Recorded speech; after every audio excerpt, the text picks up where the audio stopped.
Students, today we have bead making part 2.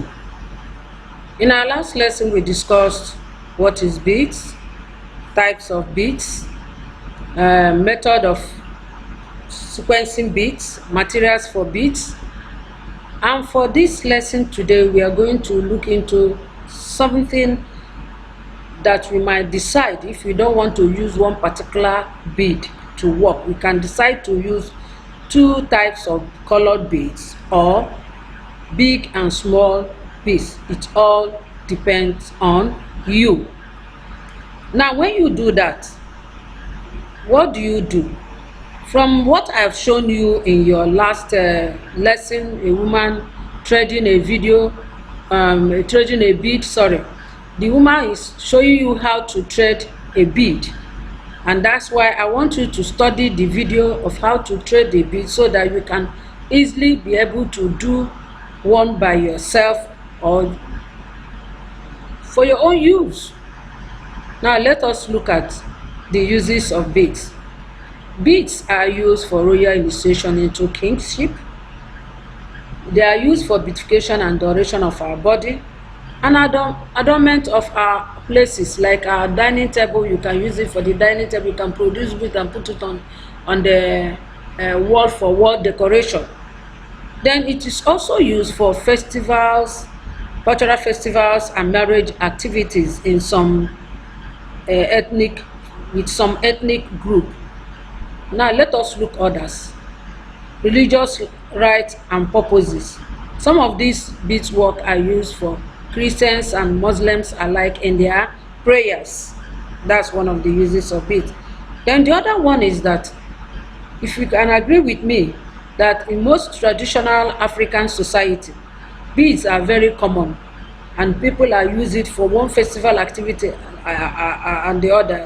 Like the Benin people, know how they use it, both on the hair and the ear and then the body. Then the Yorubas also use it and the Igbos also use that too. Now let us look at another purpose. What is the purpose, the end product rather, of this beadwork? One of the end products of this beadwork is belt making. They use it to produce belts. They use it to produce purse, bags, necklaces, bangles, earrings, even shoes, so many things, caps. They use beads to produce so many things. Decoration on clothes, decoration for the wall. So there's nothing that they cannot use beads to produce. So I would like to indulge you as a student, now that most of you are in the home, at your homes. Please go to the market, go get all these things, and then you can practice on your own. You can use it for yourself, if you want to go to church or if you want to go for any occasion. And not only that, when we talk of beads during the school section, I always do it with students and they gain a lot from it. You can equally gain a lot from it by doing it for your mommy, and your mommy will give you a small token for what you have done. How do you think about that? Just think about it. You see that your mommy will dash you something. Some students that did it with me, their mommy gave them money for them to put in their pocket.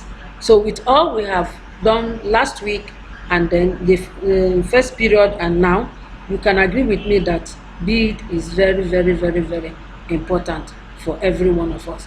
Now look at the last slide where you have an earring, a necklace and the earring.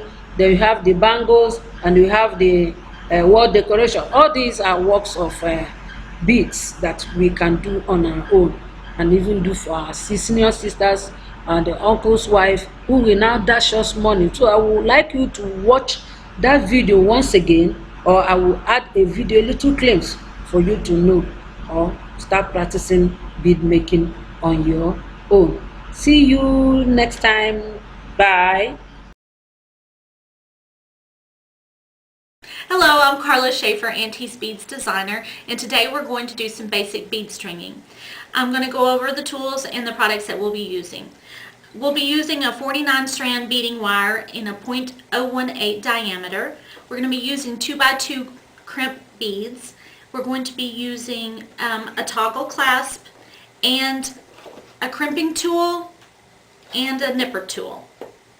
First thing you want to do is decide the pattern of the bracelet that you would like to bead, and I'm using a bead board with a bracelet channel, and I've laid my beads out into the bracelet channel just shy of 7.5 inches, because an average size bracelet is 7.5 inches, and you want to be sure and subtract the amount that you will need for the clasp and the crimp beads.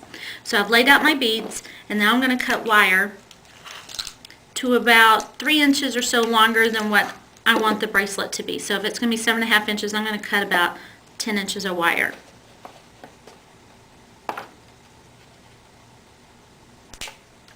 First thing we're going to do is go ahead and put the one end of the clasp on the wire using the 2x2 crimp beads. This is a better view of how to crimp the crimp beads. String a crimp on the wire, run the wire through the toggle, run it back through the crimp bead,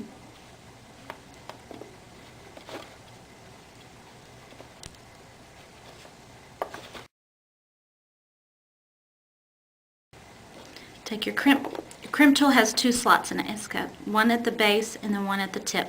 You want to use the one at the base first.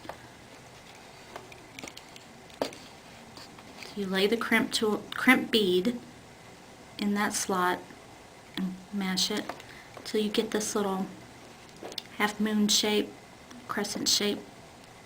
Then you turn it up sideways like this, put it in the front channel,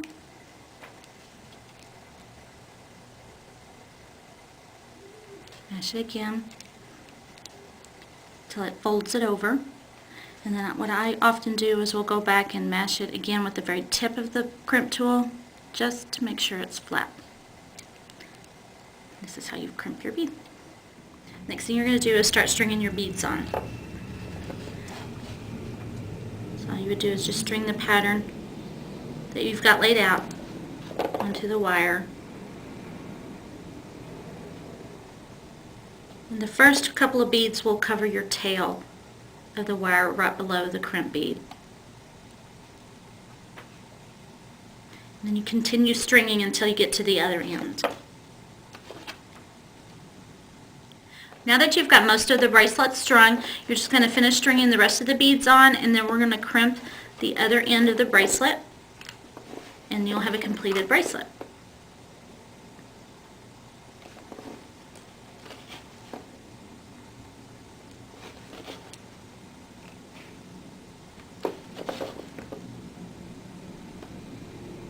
This is my last bead, and I'm going to lay it in the channel just to kind of check my measurement.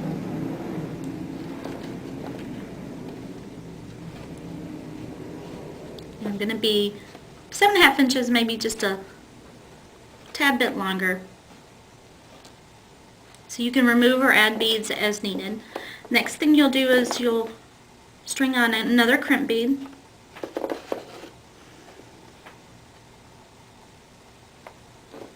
Run it through the other end of the toggle,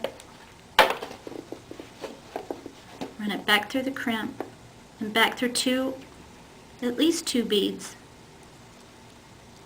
so you can hide your tail.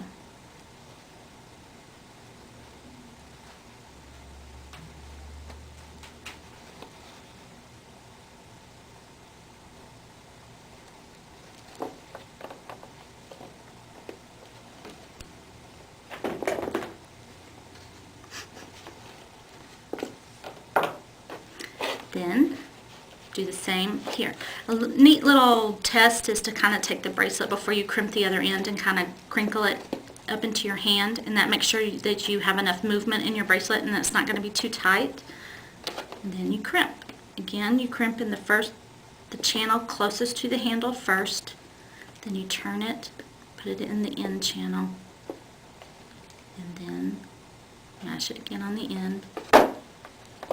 And then trim the excess wire. And there you have your bracelet.